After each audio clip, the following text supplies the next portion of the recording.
Hi everybody. So our beekeeping tip today is about the importance of looking at the front of your hive before you smoke it and before you go into your hive.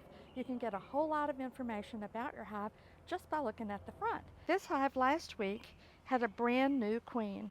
So she had just barely started laying. We can watch this hive and see what it is that we learned just from watching the entrance. First of all, the bees look pretty peaceful.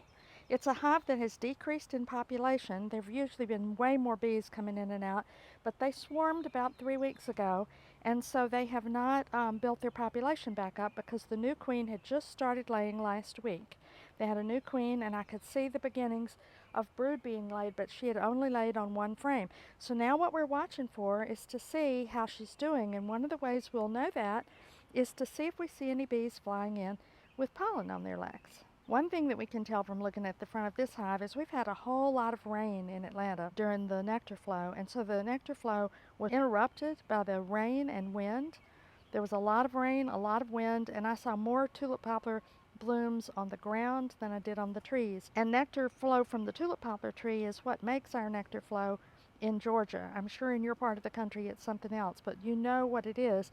And during the time our tulip poplar trees were blooming, the blossoms were being knocked down by wind and rain, and it really shortened the nectar flow, or it didn't really shorten the flow, but it shortened the ability of the bees to get any nectar, because on the days when the wind wasn't blowing, the blossoms were filled with water, so that they weren't able to get a good store of honey going.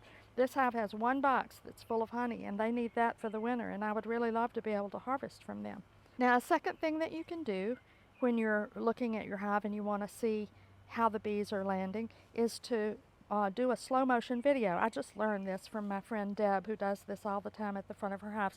So we've seen a couple of bees coming in with pollen on their legs, and we're going to stop looking at this hive. Now, you notice I did this before any smoke was administered to the hive and before I've opened the hive up, because it gives me a sense of the hive. It's peaceful, it's nice. There's some bees coming in with pollen on their legs, so the queen is laying, and it looks like they've carried out a dead bee down there, but that happens in the hive all the time. In this hive, the population has built up rapidly. This was a secondary swarm.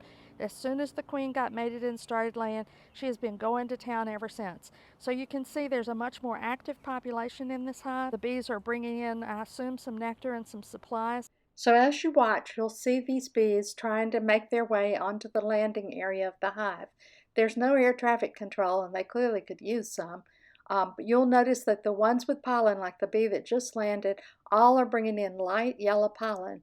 And the pollen laden bees seem to have a harder time figuring out how to land comfortably. They often land on top of the other bees. It's a very awkward situation, all of this landing stuff.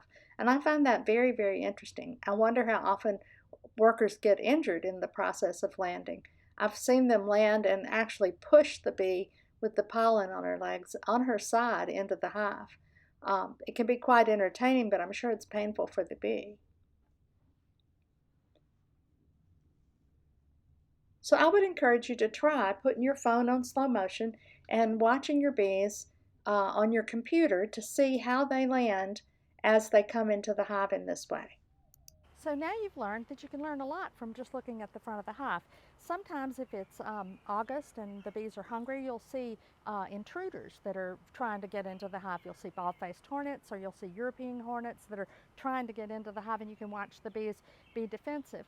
If your hive is weak and there's a chance that it might be robbed, you can also see that interest from other bees that are not the bees that live in the hive, and you'll watch the bees push the enemy bee out, the intruder bee. They don't want her.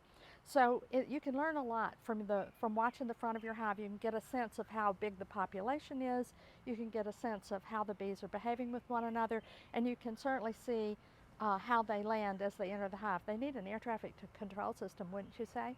And that's my beekeeping tip today. If you enjoyed this, please click the button to subscribe below, and I'll keep posting these.